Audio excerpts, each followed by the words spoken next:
How am I treating America? I'd say I've elevated the place.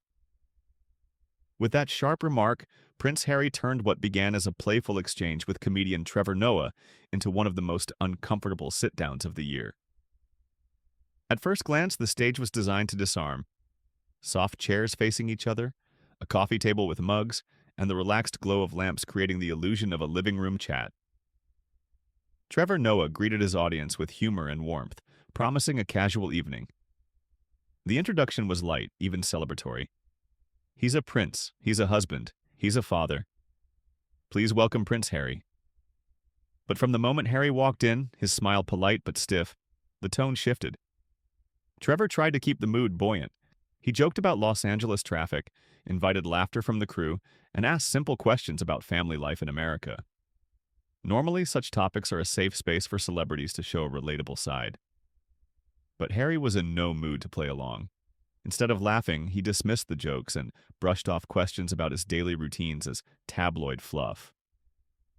When Trevor suggested that relatability builds a bond with audiences, Harry replied coldly, "Maybe you need to be relatable. I don't." The clash became more obvious when Trevor pivoted to Harry's past. Asked about growing up inside the royal family, Harry's words cut through the room. "I see a gilded cage. People think it's all palaces and privilege, but really it's control, pressure, and no freedom. A miserable way to grow up." The tension wasn't just in the words, it was in the silence after. The crew shifted nervously, and Trevor, who is known for his charm in navigating difficult conversations, paused. He acknowledged Harry's pain but also pointed out what many observers would argue. Despite the hardships, Harry undeniably benefited from the wealth, status, and platform the monarchy provided. This is where the conversation stopped feeling like late-night entertainment and started resembling a sparring match. What was supposed to be an easy, friendly chat had become a confrontation, two men circling the delicate balance between honesty, humor, and accountability. And that raises a larger question. When public figures strip away the charm and refuse to play along with the expectations of relatability, does it make them more authentic or simply more alienating? Don't compare me to her. I'm not living to be some saint for the public. With those words, Prince Harry drew a hard line when Trevor Noah asked if he felt the same responsibility for openness as his mother, Princess Diana. What had started as a tense exchange now carried the weight of open defiance. Trevor tried to soften the blow with humor, joking about surviving public school lunches and owing himself a lot of money in the process. The crew laughed dutifully, but Harry remained stone-faced. The room's atmosphere was shifting, the warm lights of the set unable to disguise the growing chill. For Trevor, this was new territory. His interviews usually balanced charm and comedy, coaxing vulnerability from even the most guarded guests. But Harry wasn't yielding. When pressed about life in America, California mornings, daily routines, he scoffed, "My days aren't typical. I'm not living like everyone else. And I don't see why I should pretend that I am." Trevor tried again, spinning humor into the tension. "So if you were on a bus, the bus would bow to you before moving." The crew laughed with relief, but Harry's response landed heavy. "If I were on a bus, it would make headlines. That's the reality of being me." The exchange exposed the gulf between them. Trevor emphasized relatability, reminding Harry that audiences want to glimpse the human details behind public figures. Harry dismissed the idea entirely.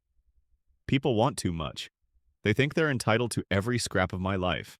That's why I left Britain." Constant intrusion. By this point, Trevor's jokes were landing softer, almost hesitant, as though he sensed the tightening grip of Harry's frustration.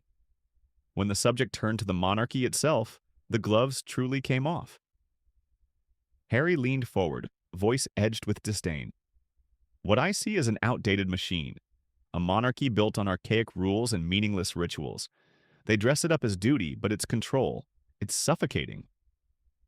In that moment, the interview stopped being about stories or shared laughs. It became a statement, not just against the institution Harry had left behind, but against the very idea of playing along for public approval. The question for viewers is stark. Was this raw honesty a glimpse of Harry finally speaking without filters, or was it a refusal to meet the public halfway, rejecting relatability in favor of isolation? Any so-called benefit was just the leash being gilded.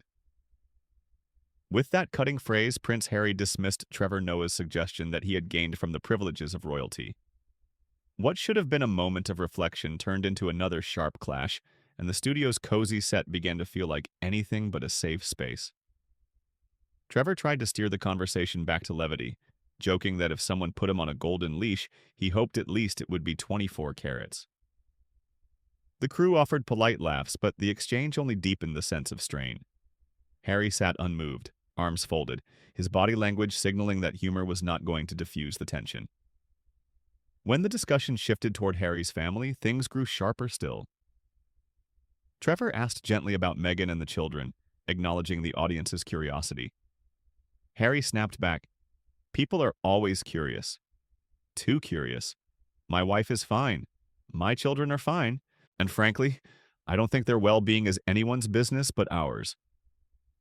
The comedian pushed carefully, suggesting that sharing a glimpse of family life can help audiences connect with public figures. Harry rejected the notion outright. "They don't want connection. They want access, and I refuse to give it." Trevor attempted another joke, comparing the interview to a disastrous Tinder date, but Harry's smirked reply, "Maybe the world deserved it," drained the laughter from the room. What should have been playful banter now felt like sparring, each word edged with hostility. And then came the most sensitive topic of all, Princess Diana. Trevor asked if Harry felt he carried any part of his mother's legacy of openness. Harry's response was explosive. "I'm tired of being compared to her. She lived her life. I live mine. Stop trying to make me her replacement." When Trevor tried to clarify, Harry cut him off again, his voice rising. "That's all anyone ever does. They talk about her as if I'm some copy. I don't owe anyone the comfort of that comparison." By this point, the atmosphere had shifted completely. The laughter was gone. The set, once styled as a cozy living room, now seemed claustrophobic. Two men boxed into an invisible ring, trading blows with words. Trevor shuffled his cards, searching for a way forward, still smiling for the cameras but with a weariness that showed through. Harry, however, had drawn his line. Softness wasn't an option. The framing of the conversation now posed a bigger question than either man could resolve in that studio.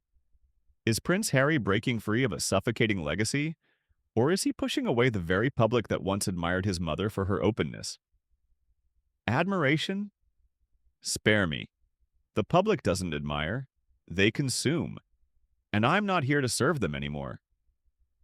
With those words, Prince Harry once again shifted the tone of Trevor Noah's interview from uneasy banter to outright defiance.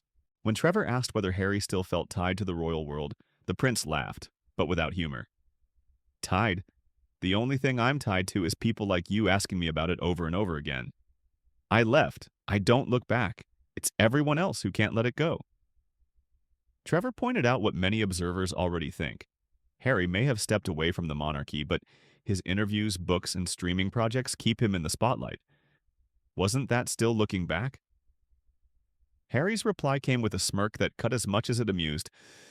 "If you think using my platform is the same as clinging to the past, maybe you need better material." The tension spiked again when Trevor asked about Harry's children and whether he wanted them connected to royal traditions. Harry bristled. "My children aren't a talking point for your show. They're not tabloid fodder.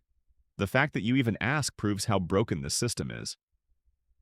The air in the studio grew heavy, the crew silent, as though afraid to make even the smallest sound. Trevor, still trying to balance charm and candor, pivoted to Meghan, but Harry's response was just as sharp. "There it is. The Meghan question? Because obviously I can't exist without her, right? I get it. She's glamorous, she's headline-worthy, but I'm not her shadow." Trevor tried a joke, imagining himself living off free Netflix subscriptions if his own partner had that level of attention. But Harry's expression hardened. "It's not funny. You joke, but you have no idea how suffocating it is. Meghan and I are constantly dragged into the spotlight, whether we ask for it or not." Trevor nodded sympathetically, yet pressed further. From the outside, he noted the couple's public projects didn't exactly suggest a retreat into privacy. Harry leaned back, arms crossed tightly, his tone icy. So now you're lecturing me on how to live my life. Let me guess. You think I should just fade quietly into obscurity because it makes everyone else more comfortable? Trevor, smiling thinly, clarified that he wasn't judging, only voicing what audiences themselves were wondering.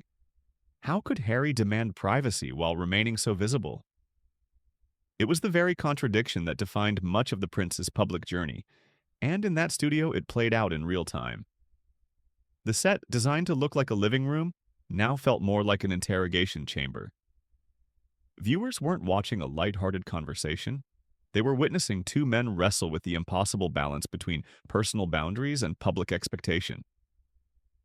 The unresolved question lingers: is Harry reclaiming control of his story, or is his battle against the spotlight ensuring it follows him more closely than ever? The world owes you respect, while you've shown none in return. Those words from Trevor Noah landed like a thunderclap. What began as a tense interview had now turned into something rare on television. A raw confrontation where both host and guest dropped their usual filters. From the start, the air in the studio had been heavy, but by this point, it was almost suffocating. The joking exchanges had evaporated. Trevor, who had spent nearly an hour trying to coax warmth from Prince Harry with humor and soft pivots, finally set his cards aside. His voice, usually smooth and playful, carried a firm edge. This was no longer late-night banter, it was a reckoning. Harry had declared almost defiantly that he didn't owe the public anything. Not clarity, not vulnerability, not connection. Every time I sit in this chair, people want confessions or neatly packaged stories. I'm done playing that role. For him, the studio wasn't a stage, it was a trap. Trevor, however, refused to let the conversation unravel without pushback. He reminded Harry that refusing every question, turning every answer into a weapon, wasn't honesty. It was hostility. The tension sparked like live wire. Harry argued that people had always judged him unfairly, whether it was the monarchy, the press, or interviewers themselves. "It's all the same circus," he growled. But Trevor didn't back down. His response cut directly at the contradiction many observers see. "A circus, huh? That's rich coming from the guy who keeps selling tickets. The books, the shows, the documentaries. You built the tent yourself." The silence that followed was deafening. For the first time, Harry's smirk faltered. His composure cracked under the weight of Trevor's words. And then came the sharpest blow yet. Trevor accused him of arrogance, of showing none of the decency that should come with the respect he so often demands. He even invoked Diana's memory, warning that Harry's path was not about breaking walls, but about isolating himself further. It was no longer just an interview. It was a collision between a man determined to resist the world's gaze and a host unwilling to let him dismiss it without challenge. The set, once designed to resemble a cozy living room, now felt like a courtroom, with Trevor as both interviewer and judge, and Harry struggling to defend his stance. For viewers, the moment was unsettling but unforgettable. Was this Harry at his most authentic, unwilling to soften, unwilling to cater?